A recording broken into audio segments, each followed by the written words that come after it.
The Moondrop Aria has enjoyed its time as one of the best budget IEMs that you can get for years and years. And in the context of the Chi-Fi market, it may as well be eons. The Moondrop Aria, I feel, absolutely deserves its place as an absolutely legendary IEM. But as with many good things, it also fizzles out. The Moondrop Aria in today's market, however, not to say that it's terrible, but it just simply doesn't stand out anymore. You have what I feel to be the $20 market now coming up to the standards that the Moondrop Aria had set. So now the Moondrop Aria just seems to be okay. It's just average now. But of course, Moondrop being Moondrop, they can't simply let the Aria die. So what we have today would be the new Moondrop Aria 2.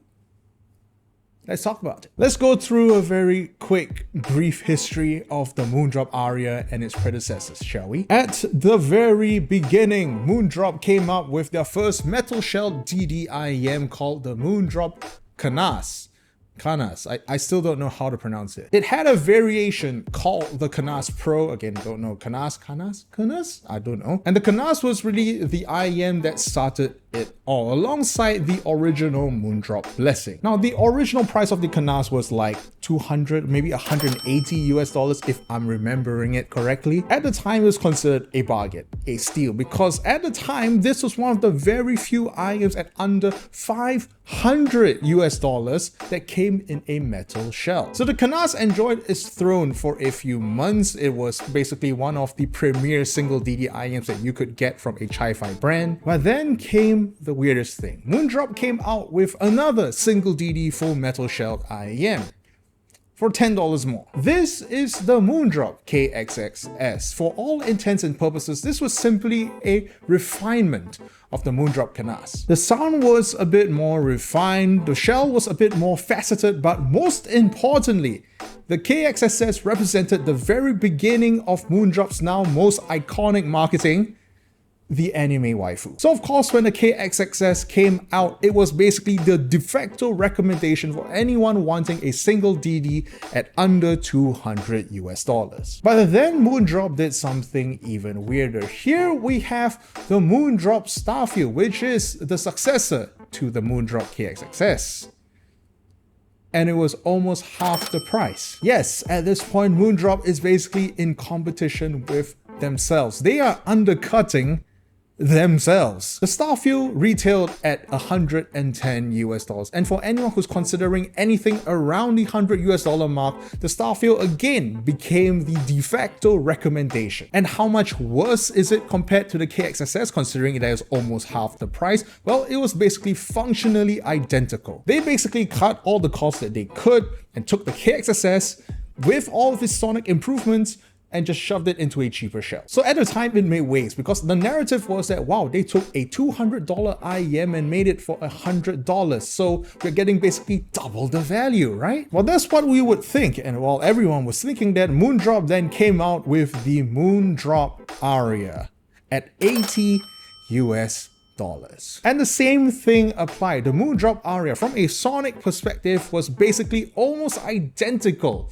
to the Starfield. Moondrop now was basically undercutting themselves in droves. You basically now got the Starfield for a $30 discount. Just a quick side note, the reason why I don't want to call it the Moondrop Aria 1, because actually there is something called the Moondrop Aria 1 before the Aria that we all know today. It was a fixed cable IEM that sounded alright, but was quickly forgotten about, and so I guess Moondrop decided to reuse that name. So for clarity's sake, this is the Moondrop Aria 1, and this is the Moondrop Aria 2021. And now, of course, we have the Moondrop Aria 2. But the same narratives don't apply here. It was not simply just Aria but cheaper, or even Aria but more expensive, but rather a very significant overhaul to everything that you see. First, let's talk about what you get when you unbox it. It's not a lot. You get the IEMs, the cables, the tips, as well as a leather carrying case. The cable, however, is an upgrade where you get an interchangeable one, interchangeable between 3.5mm single-ended as well as 4.4 balanced. Now, the build is one that is lauded lauded by the community because in an era where almost everyone is using resin shells, it is one of the very few IEMs in this price bracket that is using a full metal build. This of course applies to the Aria, the Starfield, the predecessors that all came before it. It is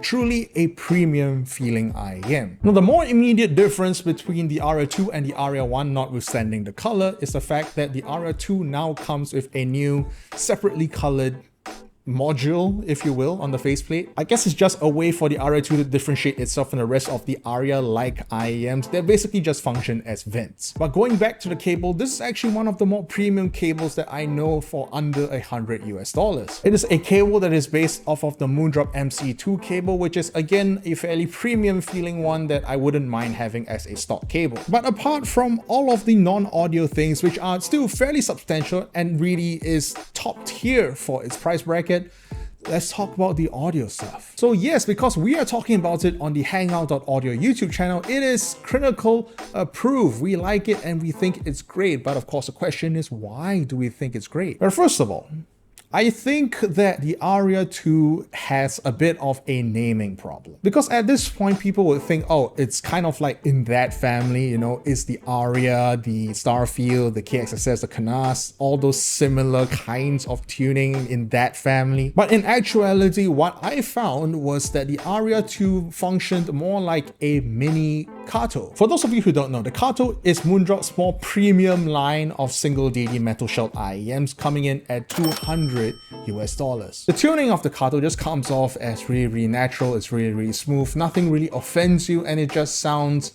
normal. And when I listen to the Aria 2, I can see the tints, the flavors that are now inhabiting my $90 single DD IEM. The Aria 2 sounds nice. It's smooth. It has no errant peaks or dips. It doesn't sound sharp. It doesn't sound dull. It's kind of like everything is there, well balanced, well proportioned. And if the Aria 2 were released just 2 or 3 years ago, it would absolutely dominate the market once again, just like how the Aria did. But in today's market, I have to say that the Aria 2 has been unfortunately overshadowed by very strong competition. Competition from the likes of, say, the Truthgear Hexa, which is going to be its immediate competition. You also have the Shernees, which are very balanced dual DD IEMs that would probably also give the Aria 2s a run for their money. And probably another 100 of other IEMs in the Aria 2's price bracket or even lower that probably don't beat it in terms of technical performance or even just tonal smoothness, but get close enough to the point where it's just not an obvious pick anymore. And while I feel like the Aria 2 didn't have the same market dominance as it did with the Aria 1 back in 2021, as a $90 IEM, I still feel it's a very strong contender. Again, it is one of the smoothest single DD IEM responses that I've ever seen, especially at under $100 US, and tonally still packs a very great punch, though probably not beating out the current crop of hybrid IEMs. So now let's talk about the shoulds and the shouldn'ts. Why should you consider an Aria 2 and why you shouldn't? First and the most immediately obvious is that consider the Aria 2 if you want something that is sturdy, rugged, and built like an absolute tank. Because if you're in the market for a full metal IEM, even till today, there's still really not a lot of choice for you. Second, if you're looking for a single DD IEM with a smooth, well-balanced response, maybe a slight V-shape, if you will. You're not going to get a very bombastic response. The Arias were never about that. It's just a nice balanced signature that doesn't overly emphasize one region over the other. And maybe don't consider the Aria 2 if your immediate intention in an IEM is detail, and more detail. The Moondrop Aria 2s are smooth, well-balanced, well-tuned, but unfortunately the detail can take a little step back. And of course, the usual caveats of an all-metal IEM: don't get the Aria 2 or any other metal IEM for that instance if you live in a very cold climate for